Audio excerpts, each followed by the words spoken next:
লুকিয়ে লুকিয়ে তোকে দেখে ভাইয়া। ভাইয়া যে তোকে পছন্দ করে জানিস? কথাটা শুনে ফুলের চমকানোর কথা থাকলেও চমকায় না। বইয়ের পৃষ্ঠা উল্টে স্বাভাবিক গলায় বলল, তোকে তোর ভাই বলেছে? না, তা বলেনি, কিন্তু আমার ভাই তুই সামনে থাকলে কেমন যেন শান্ত হয়ে যায়। ভাইয়ার হুটহাট রেগে যাওয়ার স্বভাব, কিন্তু তুই আসার পর ভাইয়াকে আর রাখতে দেখিনি। বিশেষ করে তুই আশেপাশে থাকলে ভাইয়া যেন অন্যরকম কোনো মানুষে পরিণত হয়। একটা বাইরের মানুষের সামনে তোর ভাই নিশ্চয়ই খুনাখুনি আর ভাঙচুর করবে না? বিরক্ত হয় নীলা। ভ্রু কুচকে বলল, 2 বছর আমাদের বাসায় থাকার পরও কি এখনো বাইরের মানুষ তুই? আর এটা মা শুনলে কয়েক ঘা দিবে তোকে। শোন, আমার ভাবি হয়ে যা প্লিজ। তুই আমার ভাবি হলে বেশ জমবে, কিন্তু আমি তোকে কখনো বলেছি তোর ওই গুমরামুখ ভাইয়াকে ভালো লাগে বা তোর ভাইয়ের বউ হতে চাই? ভালোই ভালোই বলছি, সুযোগ থাকতে অফার বুঝে নে। এই অফার কিন্তু সীমিত সময়ের জন্য, পরে কিন্তু আফসোস করবি। অফার শেষ হয়ে গেলে কেঁদে কেটে মরে গেলেও আর আমার ভাবি বানাবো না। বলেই নীলা ফুলের পিঠে কিল বসিয়ে দিয়ে চলে আসে। ফুল হেলান দিয়ে নীলার যাওয়ার দিকে চেয়ে আছে আর ভাবছে পড়াশোনার সুবাদে দুঃসম্পর্কের এক ফুপুর বাসায় উঠেছে সে। এখান থেকে ভার্সিটি যেতে সুবিধা। এ বাসায় থাকার সাথে সাথে সে আরো একজনের মনেও জায়গা করে নিয়েছে। ব্যাপারটা অজানা নয় তার। মেয়েদের ইন্দ্রিয় খুব প্রখর হয়, দূর থেকে তাকে দেখলেও বুঝতে পারে। মেয়েটার চোখের ভাষাও সে বোঝে। মাতাল করা চাহনি, সুযোগ পেলে কেমন ড্যাব ড্যাব করে তাকিয়ে থাকে। যেদিন থেকে বুঝতে পেরেছে সেদিন থেকে দূরে দূরে থাকে সে। বাসা ছেড়ে হলে উঠতে চেয়েছিল। তখন, ফুপু আমি চলে যাব, আমার আসলে ভালো লাগছে না, আমাদের বাড়িতে চলে যাব ভাবছি। কি বললি? আর একবার বলতো। ফুপু চলে যাব বলছি। খুব বেড়ে গেছিস না? তুই কেন যাবি? কে তোকে কি বলেছে আমাকে বল, আমি বিচার করব। না ফুপু, এমন কিছু না, এমনি। চুপ কর তুই। তুই কেন যাবি সেটার একটা কারণ দেখা। আমি তোকে বাধা দিব না, আর কারণ দেখাতে না পারলে বাসাও ছাড়তে পারবি না। ফুল কোনো কারণ দেখাতে না পেরে একদম চুপ করে মাথা নিচু করে রাখে। সেদিন কোনো জবাব দিতে পারেনি ফুল, আর বাসা ছেড়েও যাওয়া হয়নি। তবে নিজেকে গুটিয়ে নিয়েছে সে। নিজের অনুভূতিকেও করেছে সতর্ক, নিজের সীমারেখা যেন অতিক্রম না করে। অবাধ্য মন কখন কোন দিকে মন নেয় বলা তো যায় না। রান্নাঘরে চুলোয় চায়ের পানি বসিয়েছে কাজল বেগম। সন্ধ্যার নাস্তায় কি বানানো যায় ভাবতে ভাবতে ওনার পেছনে এসে উপস্থিত হয় ফুল। কি ভাবছো ফুপু? আজ নাস্তায় কি খাবি? ফুল অনুরোধের সুরে বলল, আজ নাস্তা আমি বানাই ফুপু, খেয়ে আর কাজ নেই। পরে তোর মা বলবে তোকে দিয়ে আমরা কাজ করাই। মাই বলেছে তোমার হাতে হাতে সাহায্য করার জন্য।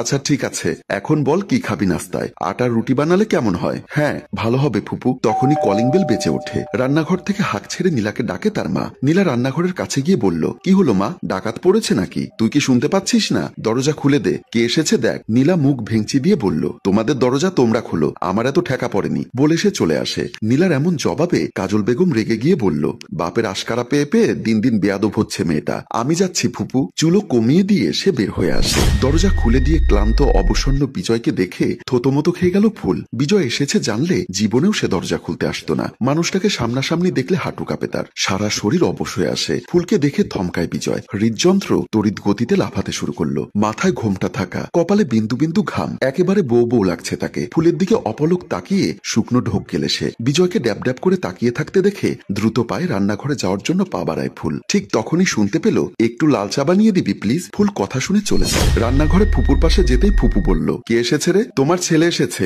আজ এত তাড়াতাড়ি? জানি না, তবে হাতে অনেকগুলো শপিং ব্যাগ দেখলাম। এখন চা নিতে বলেছে। একটা চা নিয়ে ফুল দিতে চলে আসে। চা নিয়ে টি টেবিলের উপর কাপটা রেখে ধীর গলায় বলল, তোমার চা। বলে আবারও দৌড় লাগায় রান্নাঘরের দিকে। এতক্ষণ চোখ বুজেছিল বিজয়। চোখ খুলে নিঃশব্দে হাসে বিজয়। মেয়েটা যে তার থেকে পালিয়ে পালিয়ে থাকে বেশ বুঝতে পারে। নিজের অনুরক্তি লুকোনোর কত চেষ্টা মেয়েটার। এক সপ্তাহ পর একদিন হুট করেই ব্যাগ ভর্তি মাছ আর টাটকা শাকসবজি নিয়ে বাসায় এসে উপস্থিত হয় ফুলের বাবা আকরাম হোসাইন। ব্যাগগুলো কাজলের হাতে দিয়ে বলল, পুকুরে জাল ফেলেছি বোন, ইয়া বড় বড় মাছ উঠেছে, ভাবলাম তোদের জন্য নিয়ে যাই। তাছাড়া মেয়েটা আমার বড় বড় পাঙাশ মাছ পছন্দ করে, মেয়েটাকে রেখে কিভাবে খাই বলতো? তাই মেয়ের মা পাঠিয়ে দিল। কথাটি শুনে হালকা রেগে গিয়ে কাজল বেগম বলল, আমরা কি তোর মেয়েকে বড় বড় মাছ খাওয়াই না মনে করেছিস? ফুলের বাবা জিভে কামড় দিয়ে অপরাধী স্বরে বলল, ছি ছি, কি বলিস বোন? এসব ভাববো কেন? পুকুরে জাল ফেললে মেয়েটা বড্ড খুশি হতো, আহ্লাদি স্বরে আবদার করতো বড় মাছটা যেন ঘরে আনি। একটা মাত্র মেয়ে আমার, বাবা মা হয়ে গলা দিয়ে মাছ নামবে বলো? কাজল বেগম মিষ্টি হেসে চলে যায়। তখনই রুম থেকে বের হয়ে বাবাকে দেখে ফুল দুহাতে জাপটে ধরে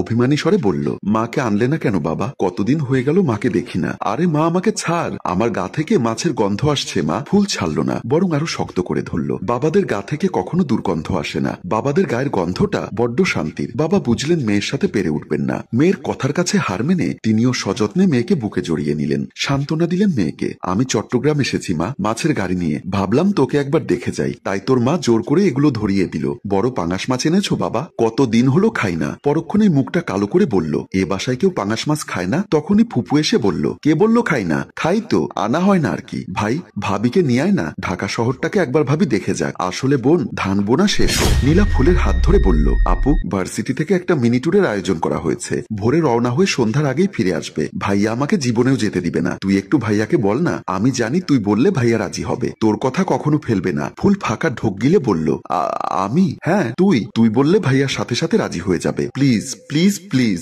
আমার অনেক দিনের শখ তাজমহল দেখবো। মাফ কর বোন, তুই ফুপুকে বল। ফুপু বললে তোর ভাই রাজি হবে। আম্মু বললেও ভাইয়া রাজি হবে না। তুই একটু দেখ না প্লিজ। আমার দ্বারা সম্ভব না তোর ভাইকে বলা। মুখটা পাংশুটে হয়ে গেল নীলার। মলিন স্বরে বলল, আচ্ছা তাহলে তুই যা। আচ্ছা যাচ্ছি। মুখটাকে বাংলার পাঁচের মতো না রেখে এবার হাসিবে বলে ফুল চলে আসে। রুমে অফিসের কাজ করছে বিজয়। দরজায় দাঁড়িয়ে শুষ্ক ঠোঁটে মিনমিন করে বলল, আসবো? চমকায় বিজয়। শুধু চমকালো না, ফুলকে নিজের রুমের সামনে দেখে ভীষণ অবাকও হলো। তবে মুখে তা প্রকাশ করলো না। শান্ত গলায় বলল, আয়। ফুল রুমে আসে। রুমে এসে ওনার ত্রিকোণ পেঁচিয়ে ফুল আমতা আমতা করতে থাকে। কিরে কিছু বলবি? শুকনো ঢোক গিলে কাপা কাপা গলায় চোখ বন্ধ করে বলল, নীলা ট্যুরে যাবে। না, নীলা কোনো ট্যুরে যাবে না। ফিরতে আর কিছু বলার সাহস পেল না। সুরসুর করে বেরিয়ে গেল রুম থেকে ফুল।